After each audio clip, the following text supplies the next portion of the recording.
रे बकरी कहाँ बेले बड़ी रे? उन्हें खोल के बेले बानी चोर तरी सन। ठीक बात देखिए के धान में ना पड़े तले हम मैदान को क्या होता नहीं।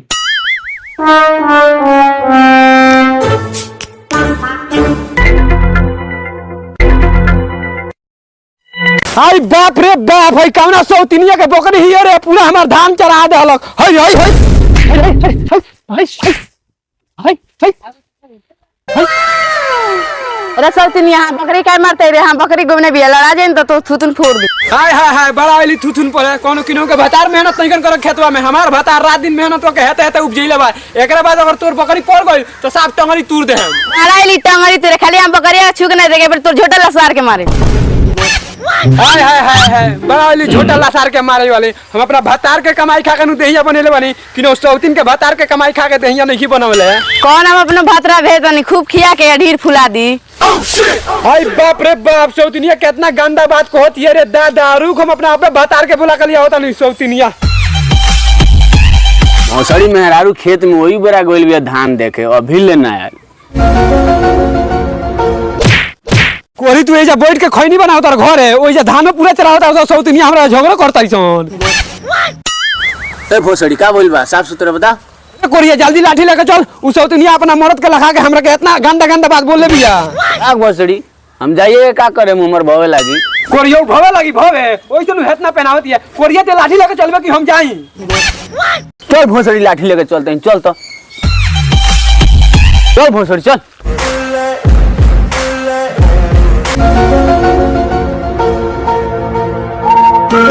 आओ ना रे सौतिनिया आओ ना हम अपना भतार के बुला के लिए बनी आओ निकल।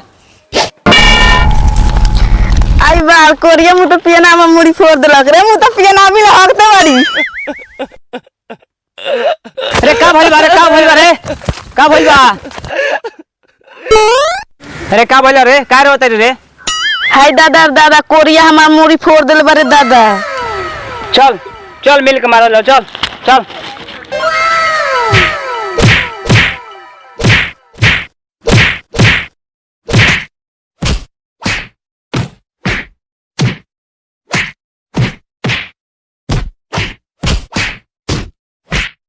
भाई ए मार लगी ए मार लगी ए छोड़ छोड़ छोड़ सौतिनिया के आज मुंह आई है। आओ ना आओ आओ ना सौतिनिया आओ ना आओ। आओ लोगिन भाई आपस में झगड़ा ना करे जाला मुड़ी हाथ फूट उठ जाई टूट उठ जाई तो का फायदा मिली। ध्यान चलो लोगिन सरपंच के लगे पंचायतियों को। गाँव वालों कान खोल के सुन लो सरपंच साहब के मेहरारू सरपंच साहब के मार के गोड़ा तोड़ दिल बड़ी। यही से आज के पंचायती सरपंच के सार करियन सब कहू अपन अपन गोड़ दूर के बैठ जाओ। ना ना ना गाड़ जात के बैठ जासन मतलब बैठो सन। आयो रे मां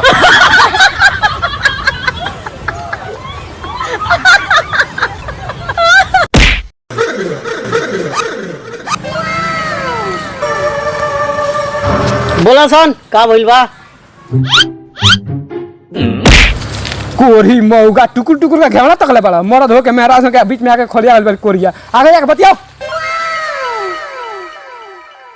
अरे कुकुआ के मेहरारू 12 बे फाट बिया रे लबर लबर बोलती है। ए सरपंच के सार बाटन उतार थुथुन पुला दे हमरा मरद का कुकुआ कह देलक हमरा मरद के नाम खाली कू हो। अरे ई 12 बे फाट 12 दुनु मरद मेहरारू रे तोनी के बता दो का बोल।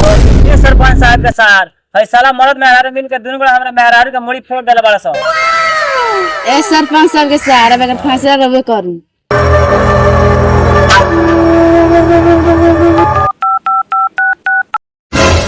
हेलो सरपंच साहब कौन मुरी फाट गइल बा ओकर फैसला केंगे होई? साले तर दीदी आ जीजा जब पंचायती करते तो कहाँ रहलो देख के ना सीखे के चाहिए। अरे साला सीखले बना रे देख अबे पंचायती फरियाद तनी। अरे सर तोरा मेहरारू के कपार फोड़ले बा तू ओकरा मेहरारू के कपार फाड़ दे। अरे इस साला पंचायती फरियाद आइल बा के झगड़ा लगावे आइल बा। भाई ठीक बात कहो तरो ई साला पंचायती फरियाद नहीं खे आयल ई हमरा तहारा में मार करवाइल बा। चल साला के मारल जाओ चल के चल माय के चोदो मामो तरफ। अरे सर वही का करता सर रे? चला तो पंचायती करके सिखाओ तनी सन। केंगे अरे सर तो पंचायती इतना सिखाई बसन। तो सीखना पंचायती के